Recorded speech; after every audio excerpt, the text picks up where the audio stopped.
Russell, and this is Voice Over Work, an audiobook sampler. Where do you listen? Today is April 8th, 2022.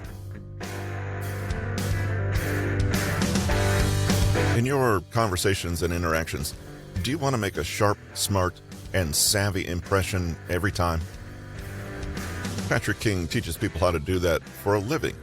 And in this book, The Art of Witty Banter, we examine the art, nuance, and mechanics of banter and charm to make you a witty comeback machine, the likes of which your friends have never seen.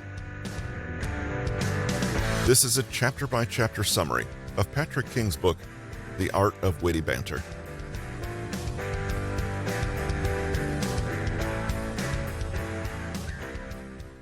Chapter 1. Flow Like a River.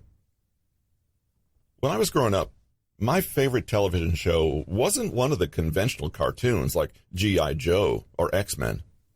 People tend to assume I had a sad childhood when I say this, but it's not that I was deprived of cartoons by draconian parents. Cartoons typically aired early on weekend mornings, which meant you had to go to bed early the night before to get up in time for the shows. I always overslept, so I never saw the cartoons. But why was I oversleeping? Because I always stayed up late to watch David Letterman, the host of The Late Show with David Letterman, for over 30 years. I didn't know it at the time, but of all the late-night television hosts, David Letterman was one of the most legendary. I just watched because I thought his top 10 lists were funny in an adult way that I couldn't quite understand. He would talk about economics, and though I didn't quite grasp the specifics, I knew the general feeling he was trying to convey, and would laugh when my older brother laughed. I didn't get many of the digs and jabs he would take at guests, but I saw a specific tone and facial expression, and went along with it. It wasn't until I grew older that I started to really notice the subtle tactics Letterman used to energize boring guests and turn dull segments into funny ones. In particular, it was his ability to banter wittily with his band leader, guests, and even himself in a self-deferential way that was the engine of the show. Letterman was like Teflon. He was so smooth and slick, he could always go with the flow. Nothing ever seemed to faze him, and he was never without a witty quip or two. It seemed as if he could joke about anything, and his jokes never seemed forced or out of place. It didn't work as well for me when I tried emulating Letterman the next day at school, but it did get me thinking about what constituted a person who was conversationally so slick and smooth, so able to let anything negative roll right off of them that they were Teflon. How can you not just always have something to say, but always have something witty and clever to say? Witty banter is many things at once: disarming, charming, intelligent, and quick. It almost sounds impossible when you think about the effects it has on others. But banter is a skill, just like pitching a baseball or underwater basket weaving. Once you know the patterns and building blocks, you can practice and improve them. And once you practice enough, they become instinct and habit that come easily to you because they're second nature. This book is going to be one of your best tools for becoming adept at the kind of witty banter that will help you succeed in social situations. You'll learn what makes a statement clever, how to deliver it quickly, and how it all comes together to make you someone of note and worth talking to. We'll start with techniques for flowing conversation. You can't achieve wit if you're caught in awkward silence.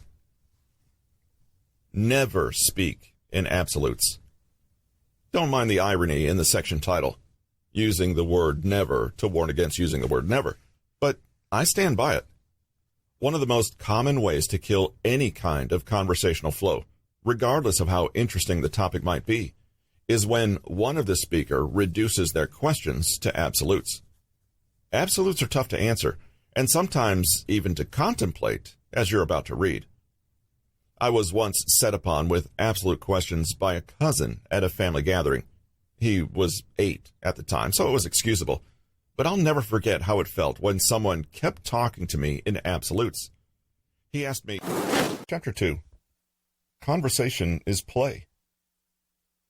Now that we've gone over some techniques for achieving a kind of conversational flow, or at least avoiding awkward silences, let's dive into some ways that we can simply play and enjoy ourselves more in social interaction. Many times, there are high expectations and a pressure to present yourself in a certain way, but this robs us of one of the major benefits of conversation, play, and amusement. The distinction may seem small, but these two goals lead to diverging paths. Outside of a few select contexts, we should always be optimizing for play and amusement. After all, that's the point of this book. If you wanted to learn about how to navigate office politics, you might be looking at the wrong text. Break the fourth wall. The fourth wall is a term in television, movies, and plays where the character steps out of his role and addresses the audience directly. Think of it as an actor being surrounded by three walls on the stage. There are, of course, the back wall and the two side walls. The fourth wall is the space directly in front of the actor. When the actor speaks directly to the audience, he's breaking the fourth wall. If you've ever seen Ferris Bueller's Day Off with Matthew Broderick, he breaks the fourth wall constantly by addressing the audience as if he's aware that he's being watched. Another example is Kevin Spacey in House of Cards. He would directly address his audience either through words or just simple expressions to convey how he really felt. And, of course, who could forget Jim Halpert from The Office and his bewildered looks toward the camera? When you break the fourth wall, you are subtly acknowledging something about the conversation at hand that you're presently participating in. Imagine that your conversation is a television show in which you're both characters and you're reading your lines from a script. To break the fourth wall would mean stepping out of the conversation and making an observation about the discussion or topic or something else concerning the context of the conversation. You can also refer to this as being meta about the current conversation.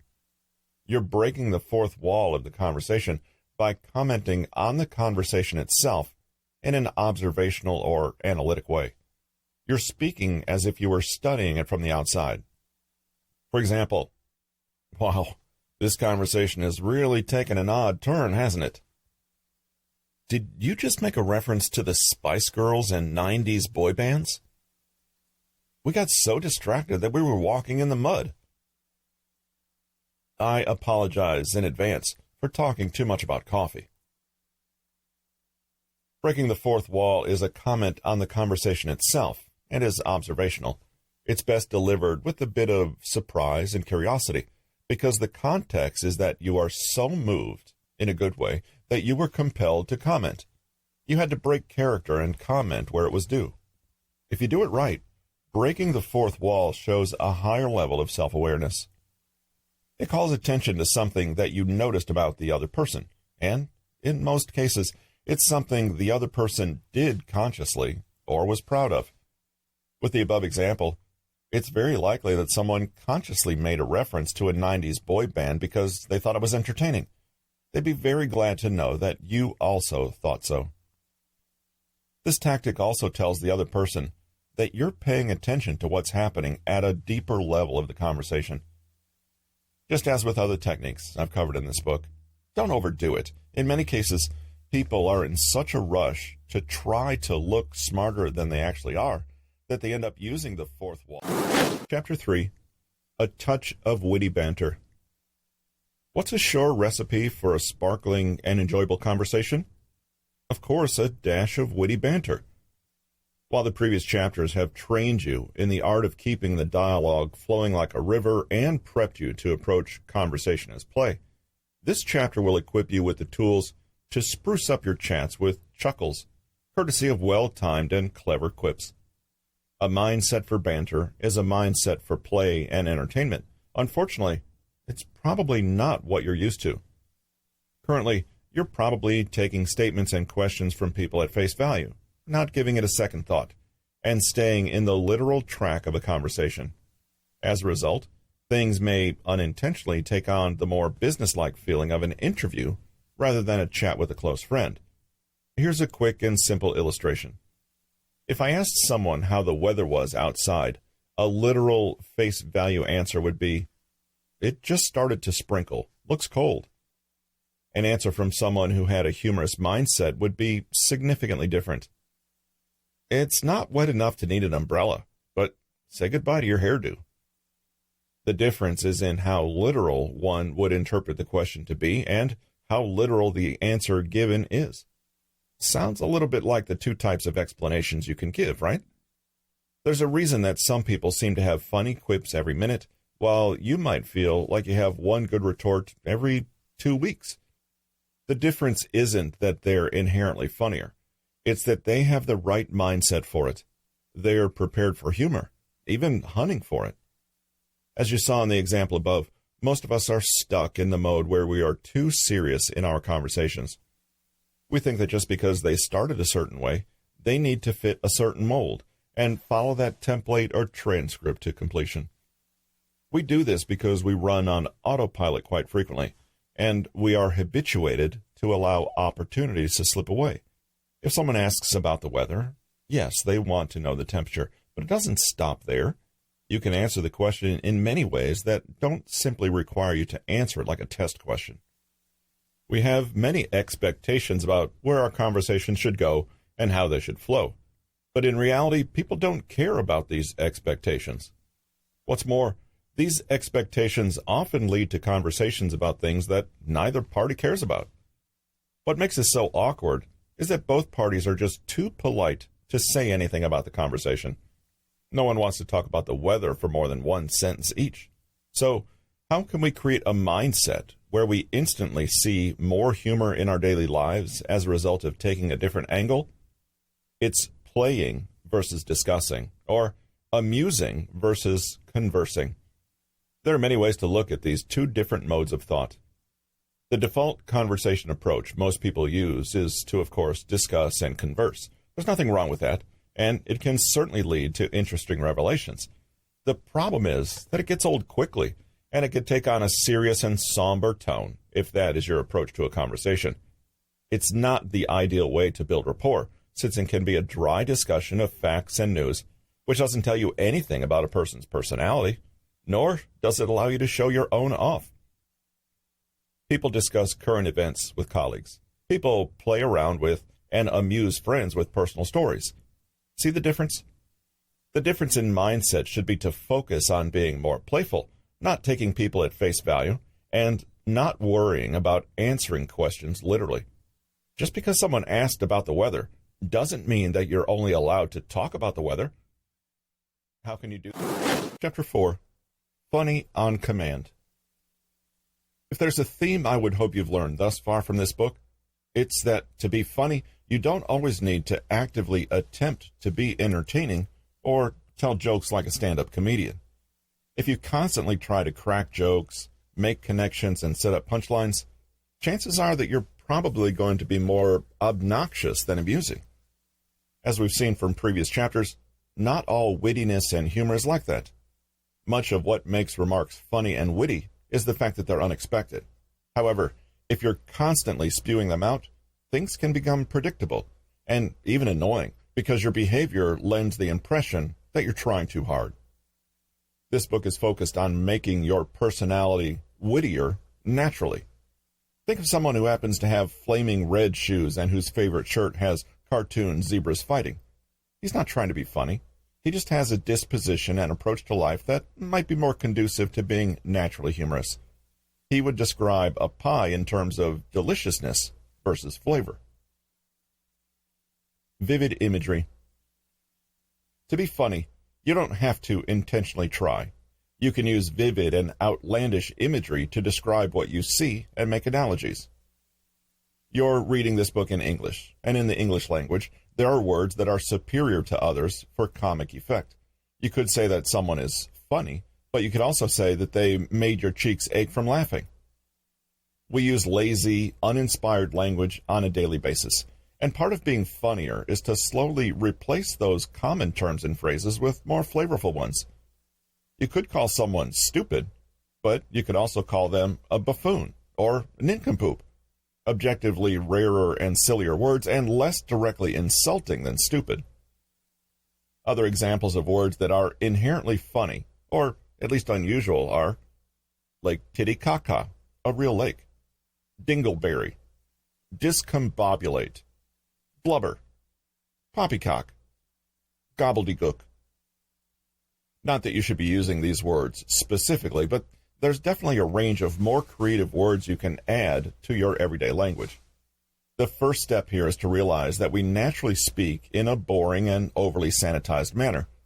Alternatives like the ones listed don't just sound funnier, they fill our minds with funny images and thoughts of berries, lakes, etc., that are completely unrelated to the context the word is being used in.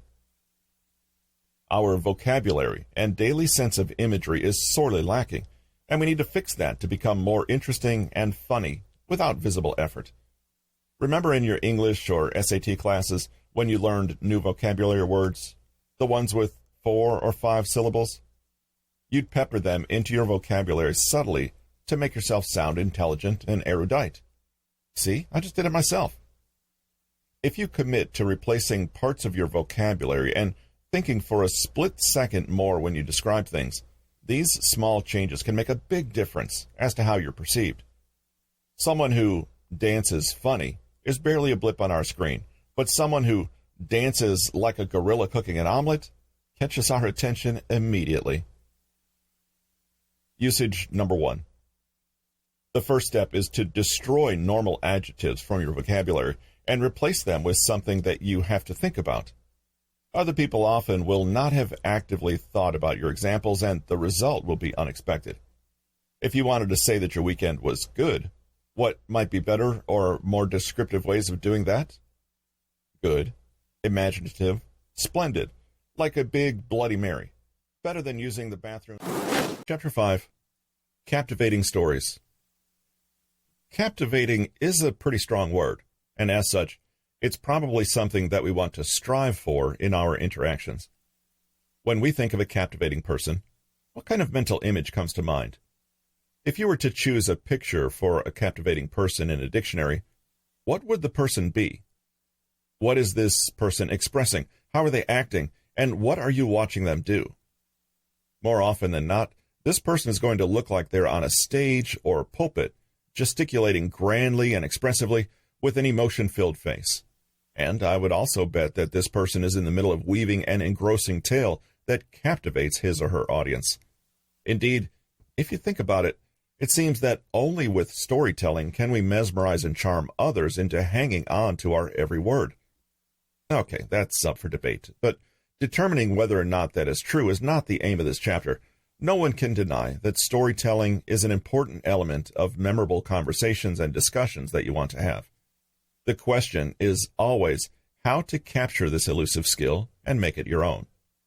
Therefore, in this chapter, I want to present a few perspectives on how you can use storytelling in your everyday conversations and even small talk. It's helpful to first take the mystique away from the whole concept of storytelling. What is storytelling? It's just telling someone about something that happened. That's all. Of course, there are better and worse ways to do this, but at the core, storytelling is just talking about the past in a way that makes people pay attention. The first part we have no problem with. We've all described our pasts, and we all have great experiences worthy of being told. But the second part is typically the challenge. With that in mind, let's see how we can get better at storytelling. A life of stories. To get better at stories, we have to begin to recognize them in our daily lives. No, seriously, we don't think of our lives as being very interesting on a day-to-day basis, but we do quite a bit more than we realize. It's not that every day you're engaging in a massive protest that you can tell your kids about, or you were chased by a wiener dog down a dark alley, whereupon a man dressed as a parrot saved you by tackling the dog. These stories are self-evident and don't need any organization or special way of telling them to make an impact. We have to draw from our daily lives, and believe me, there is plenty to draw from. It's just a matter of seeing the many stories that are inherent in our everyday existence. What is the definition of a mini story in this context? So, what do? I'm a marketing executive. Well, not that.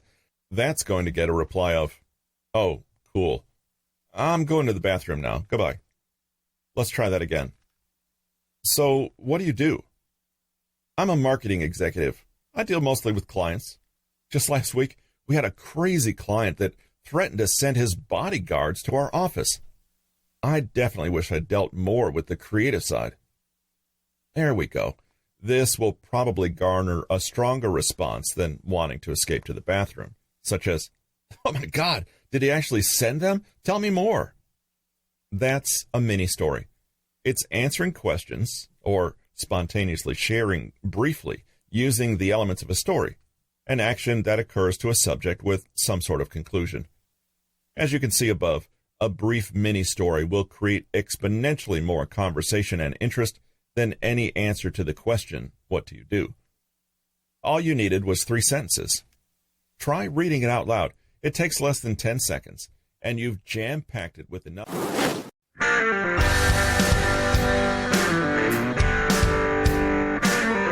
Well, that's this episode of Voice Over Work, an audiobook sampler. Where do you listen? Don't forget to join us in 3 to 4 days for our preview of our next book. Thanks for listening.